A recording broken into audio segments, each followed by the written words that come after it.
Part 2, Learning English with Howard and Raj. Now let's meet Howard Wolowitz, the engineer with a unique way of speaking. Howard loves to impress people with fancy words, especially when he talks to women. He often uses big or complicated phrases to sound cool, but it usually sounds funny. From him, we learn that speaking too formally in casual situations can feel unnatural. For example, when he says, "My body is a temple," he's trying to sound poetic but ends up silly. It teaches us that sometimes simple English is stronger than showy words. Howard's speech is full of confidence, even when he's being funny.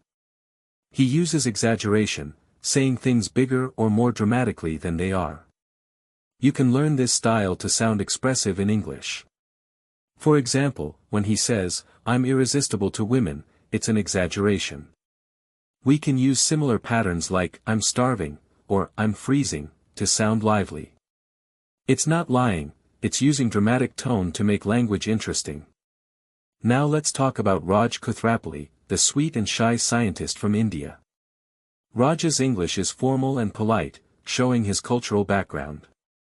In early episodes, he can't talk to women unless he drinks alcohol, a funny challenge. Through Raj, we learn how fear and shyness affect spoken English. He shows that confidence is more important than perfect grammar. Even if your English is correct, fear can still stop you from speaking. Raj also mixes British English and American English in his speech. He says words like rubbish instead of trash, and flat instead of apartment. That's because he grew up in India, where British English is more common. From him, learners can understand the difference between English styles.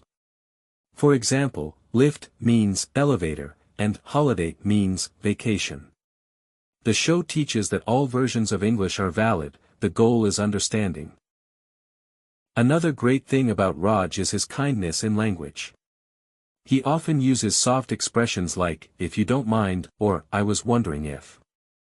These are polite ways to ask for something without sounding direct.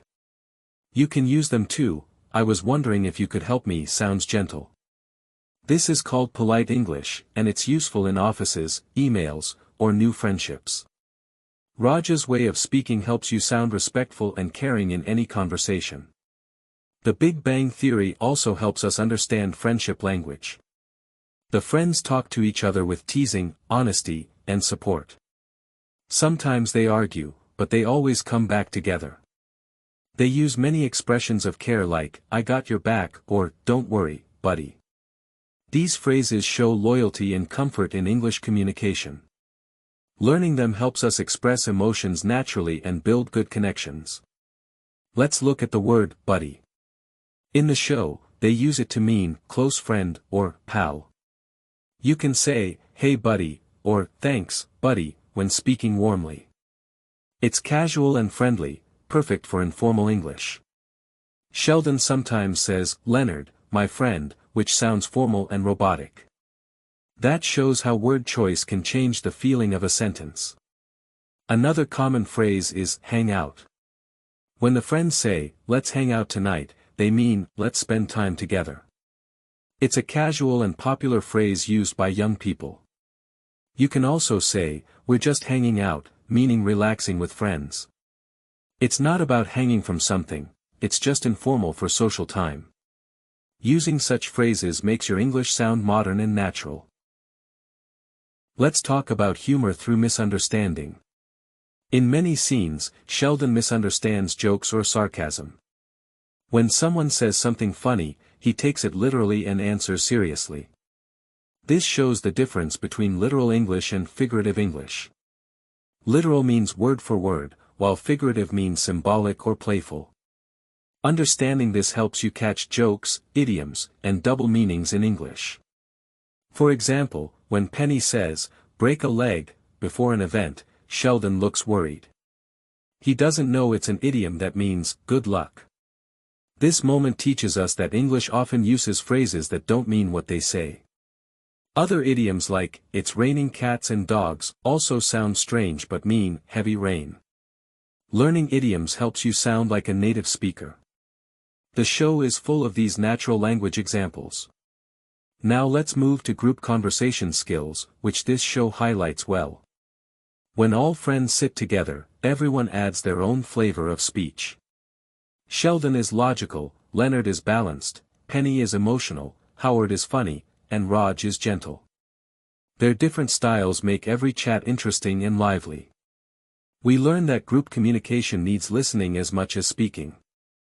Good English is not only about words, it's about connection and timing. A common mistake English learners make is speaking too fast or too much. In The Big Bang Theory, the best moments happen when characters listen first. Leonard often pauses, lets others talk, then responds thoughtfully. You can practice this too, pause before answering and think about your words. It makes your English sound calm and natural. This is called active listening, a skill important in every language. The show also teaches us about intonation, the music of English. Intonation is how your voice goes up and down when you speak. For example, when Penny says, "really," with a high tone, it means surprise. But when she says, "really," with a flat tone, it means disbelief or annoyance. Changing your voice slightly changes the entire meaning. Watching sitcoms helps you train your ear to hear these small differences. Another thing learners can notice is body language and gestures. Howard uses hand movements, Penny uses facial expressions, and Sheldon uses none. Their body language tells us how emotions support spoken English. Smiling, nodding, or raising eyebrows adds power to your message. Even if your grammar is simple, good expression makes you clear and confident. English communication is half words and half body language. Now let's explore Howard's humor again. He loves using puns, jokes that play with double meanings of words. For example, when he says something like, "I have a magnetic personality," he means both attractive and related to magnets. Puns teach us how flexible English words can be. You can try using them once you're comfortable with basic meanings. They make your speech creative and fun, just like Howard's jokes.